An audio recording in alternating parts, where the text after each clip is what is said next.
Hello and welcome to the CNBC TV18 special. I'm Shereen Bhan and we're coming to you from the French embassy here in the capital as we get ready to host François Hollande in India. He will be the chief guest at the Republic Day parade, and in this special conversation today, we hope to focus on what can be done by both governments to try and up bilateral trade and investment. What are the areas of collaboration and opportunity? Joining me today, of course, is the French ambassador. Appreciate you hosting us here at the French embassy. Thank you very much, His Excellency François Richier. Also with us, the who's who of France's representatives here in India. Let me start by asking you, Ambassador, about what we can truly expect as far as this visit is concerned. And let me put this into context of where currently things stand on trade and investment between India and France. FY16, that's the current financial year, till about November, France is India's 15th biggest destination for exports. It's below countries like Bangladesh and Vietnam. If I look at that same period, India's exports to EU at $29 billion,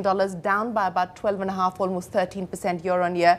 And France's share in India's exports to Europe make up about 10%. Petroleum, machinery, instruments, ready-made cotton garments and transport equipment, that's broadly the area of focus. The issue is not anymore trade, it's about investment.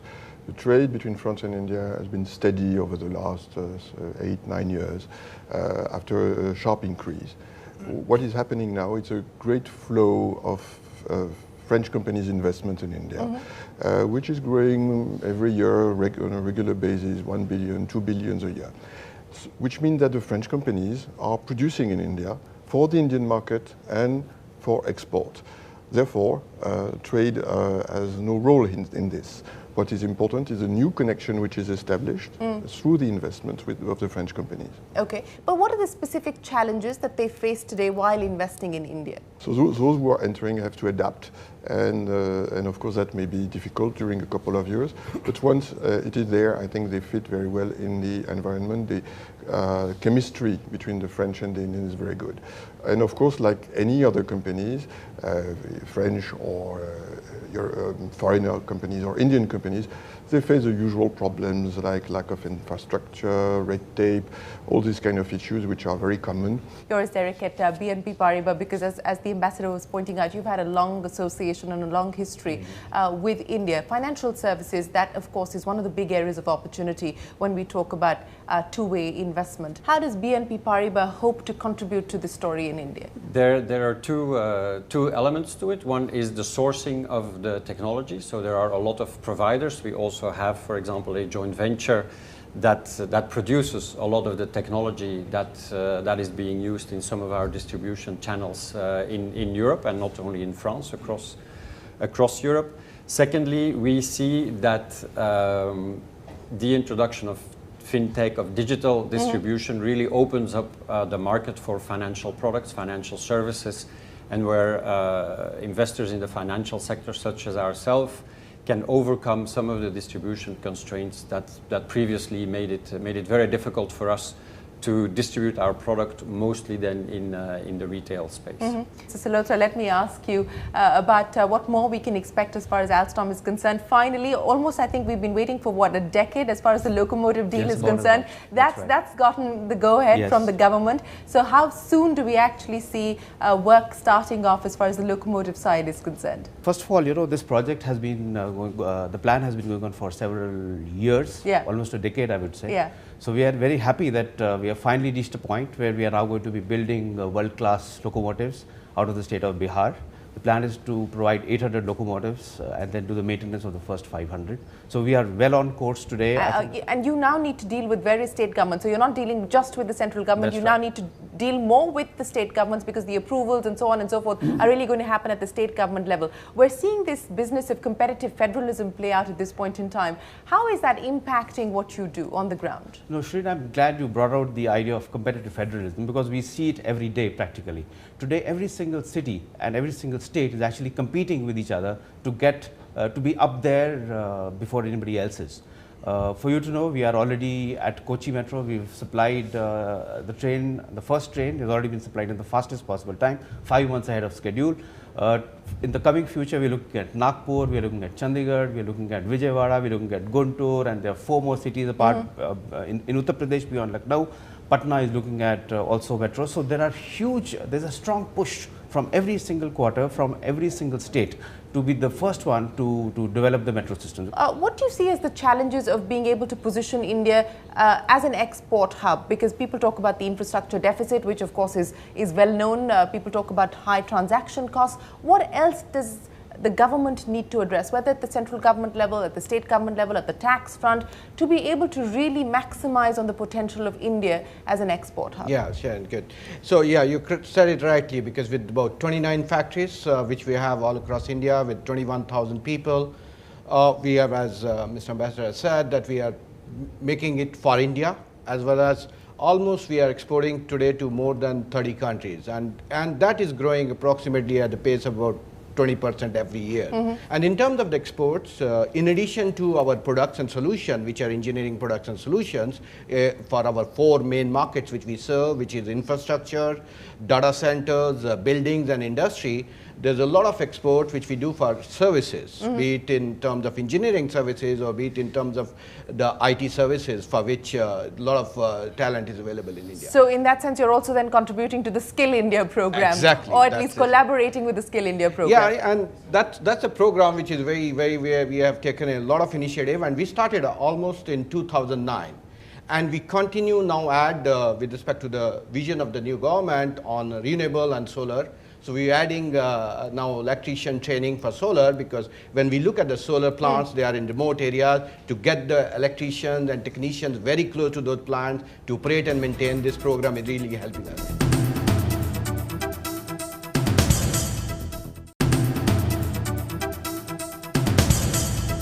Mr. Kapoor, let me ask you now, as far as Thales is concerned, because defense is being seen as the big area of opportunity. And while there's been a lot of talk around the possibility of investments coming into India's defense sector, it's been a slow start. And I would imagine that's because people are still trying to understand what the finer details are going to be for the procurement policy. We still don't have the final details on the procurement policy. There are concerns about offset obligations. What do you make of the real defense opportunity today? First of all, regarding the new DPP, the Defense Procurement Procedure, we have learned that a number of new rules would probably provide for the industry as well as for the country a much more, let's say, dynamic and innovative environment for the defense business. We also welcome the foreign direct investment reforms that would give us more opportunities and a more flexible environment to set up new joint ventures. And how many more JVs do you hope to ink? Well, it's too early to say, but let's say that we would focus on 2 or 3 more JVs in the coming years. In our specific defense domain, you know, things are taking time, nothing is coming quickly. Okay, Mr. Russo, let me ask you, this government has sort of made a big noise about the smart city project. You're working with various state governments, especially when it comes to water and water solutions and water management and so on and so forth. What do you see that's changed on the ground? You've been in India for 9 years now. How significantly have things changed on the ground in terms of actually being able to deliver on those kind of solutions? I think there was a point where things were turned around 2003, 2004, when the central government realized that the local states and the municipal corporation needed a push from the central government through subsidies coming from the central and supported also by the local states. There was a first program called GNNURM, and I've seen a lot of projects emerging thanks to that. Then with the new government, it's been amplified through various programs. Smart City is one of them, but you have also AMRUT, Make in India, and so on. So there is today a real consciousness at the level of the central government, and every time I discuss with top bureaucrats, they are fully aware of the needs of the country in terms of public infrastructure, especially water, sanitation, solid waste management, public transport, and so on. And when we talk about smart cities, there is a consciousness at the level of government. If I take water, it starts with delivery of potable, pressurized, and continuous water. And for India, it's the first part of the smart. Okay? Right. And once you deliver this kind of service, you can think about smart in the more, I would say, Western sense. And under the guidance of our ambassador, we are organizing roadshows to go and see and visit the local states, the chief minister, the secretaries, the big cities, to promote what France can bring. And so I think that not only Veolia, which is the first to have launched a project in Nagpur to deliver potable water to a full city of 3 million inhabitants in March 12, but the whole French industry can support India within the smart city program. Is this likely to be one of the big focus areas as far as possible MOUs that are likely to be inked? I mean, when the Prime Minister just visited the UK, for instance, the focus areas were largely education and skills and so on and so forth. What will be the focus areas from the French government's perspective for collaboration with India? Well, first of all, the President will come with a sizable delegation of CEOs. And we will hold the Indo-French CEOs Forum in the city of Chandigarh on Sunday. The big focus will be there on the economic relations. Within this, as Mr. Rousseau rightly put it, focus will be also on smart cities, because we'll be in Chandigarh, and Chandigarh was designated as one of the cities which would partner with France alongside Pondicherry and Nagpur. So this will be very important during the visit. Several MOUs will be signed, and the list of the 3 cities will be officially released. Made public. All right. Srinivas, let me ask you now, as far as the opportunities for the IT sector and specifically Capgemini are concerned, Digital India, Make in India and so on and so forth. We've heard about all of this stuff ad nauseum, but what does it finally mean for companies? And especially when we talk about the domestic market and domestic opportunities, the performance has been patchy. People who've been trying to get government contracts and work with the government aren't entirely happy here in India. So what does all of this mean for companies like Capgemini? Now, I think as far as the Indian market for IT is concerned, it is in a maturing process. So therefore, it is natural that we face those kind of challenges. But I do believe that there is going to be strong potential in the coming years in the domestic market. So India is the focus for Capgemini in building digital capabilities. So currently that we are focusing building skills in the digital and cloud foundation. And Capgemini is also a fine example, not only make in India, but make for the world. That more than 50% of the global projects are delivered from India. So from that perspective, it has a significant presence, both in the talent market. I'm sure in the coming years, we will have a significant presence in the domestic IT business. Is that going to be part of the strategy? Are you going to aggressively look at the domestic market? Currently, the revenues from the Indian market is very, very insignificant. That's right. Okay. I think we have our focus on that, and we are growing. But I see it will take another 6 to 8 years to get into a shape where we can call it is really a sizable market. More acquisitions on the cards? So there's always part of the strategy, but that Capgemini is known, it has done 42 acquisitions in the past unsuccessfully. So we take both hand in hand, organic and inorganic growth.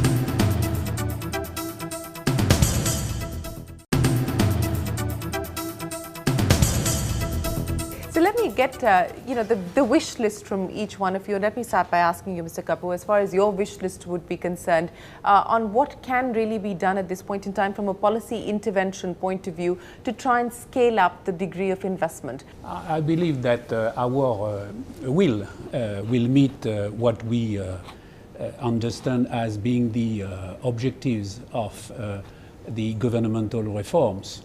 If I take, for instance, from the defense angle, the new DPP, we see it, as a process that will simplify the way the project procurement process is driven. We see it also as something that will boost the exchanges, particularly on the technology side between France and India. We see this as something that will speed up the process and that will render the process more effective, less costly for the country. So what would be the value of procurement currently from India today? Well, we have a clear target, that is to cumulative target, that is to reach 500 million euros by 2020. Mr. Russo, let me ask you in terms of the targets that you have for India and growing your business here in India. To answer your first part of the question, my wills for, I would have a threefold answer. First, financing. Public infrastructure needs a huge support from public side in terms of funding. So private sector cannot be the main investor. Right. It can intervene to fill up a gap when there is a need. The second one would be to have more clarity on the terms of the contracts for a public-private partnership. And my third wish, which is probably the most important, would be to say that public infrastructure, and especially water and sanitation, should be above politics. It should not be a subject of fighting at a local level. Yes. You know? My wish list, if I were to say, would be on improving the procurement process. So far, most of the procurement is driven by what is by the inputs rather than the outputs, and therefore the risk allocation between the government and the contractors is not equitably distributed. The second part, I think, is taxation. I think taxation in India is extremely complex, and the sooner we are able to sort that out, the better it is. A third aspect which I would like to focus on is, I'm talking more of the future, is that, we look at India not just as a destination where you can produce things at lower cost. Yes. It's also a preferred destination for bringing in innovation and developing new models which if they work in India, can then be deployed to the rest of the world, and to Asia Pacific and all of that. It's Derek. I think our wish list is probably stability and openness, in addition to the other points that were mentioned before. At Paribas, we really see India continue to be an outlier and at the forefront of emerging markets in terms of growth, with at least 1 percentage points difference towards versus the closest followers. Second point that is then needed to attract additional investment, additional financial investments, is openness. Again, the government there is making progress, has implemented certain measures, and a very concrete example is what we refer to as masala bonds, which are bonds issued in Indian rupee, but towards institutional investors, portfolio investors outside. So what will all that bring to India? Already we see that in terms of foreign direct investment and foreign institutional investment, Indian markets are faring much better than a lot of other emerging markets. We expect that to continue. What that will bring, again, I have to disappoint you. I cannot put a number on it, and we'll bring in a lot of different types of money. There are institutional investors that will continue to invest. We see a very strong interest from our clients to invest in India. We have committed to double our financing to the renewable energy sector to an amount well in excess of 15 billion euros. And we do expect that a good portion of that will come into India. Again, it depends on contracts, it depends on implementation, it depends on opportunities. Mr. Chaudhary? At a wish list, we will look forward while we have a complete offer, as you have correctly said earlier, for Make in India, for India as for a globe, that from policy decision making to the execution on the ground, there could be a big acceleration which can be done. Here, I think Bharat has said, some tax reforms. We are waiting for GST, which will not only accelerate, the business, but also will ease the business for us. We have a very important mission within Schneider Electric to develop the talent in India for India, as well as talent for growth. And this is where also we are, our solar Center of Excellence is based in India. And this is also aligned with the common vision and initiative which has been launched by Honorable Prime Minister Mr. Modi and Honorable President Mr. Holland. We are ready to support that mission to take this forward into bringing renewable not only in India but also in the globe. All right. Srinivas? My view is we need to look at investments not only in monetary terms. Most importantly, that you can look at in the area of skill development. And probably this is one area where public participation and private participation equally are important. My wish list will be to request both the governments to focus in this important area. Okay. Once you have the skills and expertise, the money will come on its way, And like IT. And I think, as the ambassador said, this is likely to be one of the areas where we will see some MOUs being inked. But absolutely, but you know, we've heard French companies talk about what they expect from India, what they expect from the Indian government, how they intend to invest in India. But what would be the sales pitch to Indian companies who are looking at France today? Yes, well, the fact is that we are engaged in a movement of reforms which were long overdue. Competitiveness has to increase, and the first signal, positive signals we have received from the Indian companies are there, and we also want to encourage them to come, to invest, to produce in France for the European market primarily, but also for the African market, which is not far away. That constitutes a nod of communication, very good lifestyle for those who come to run the companies, and of course the best infrastructure in the world, and the best lifestyle in the world. The best lifestyle in the world. That is a sales pitch to be made. But appreciate you joining us here on this. And visas to come to France in 48 hours. Well, visas to come to France in 48 hours. If you're listening, that's the word and the commitment that's coming from the ambassador himself. Appreciate you joining us here on the CNBC TV18 special and articulating for us what we can expect during the President's visit here to India. My many thanks to our panelists here for joining us, and also I would like to thank the Indo-French Chamber for helping us facilitate this discussion and getting this conversation started. But thank you very much once again. Thank you very much.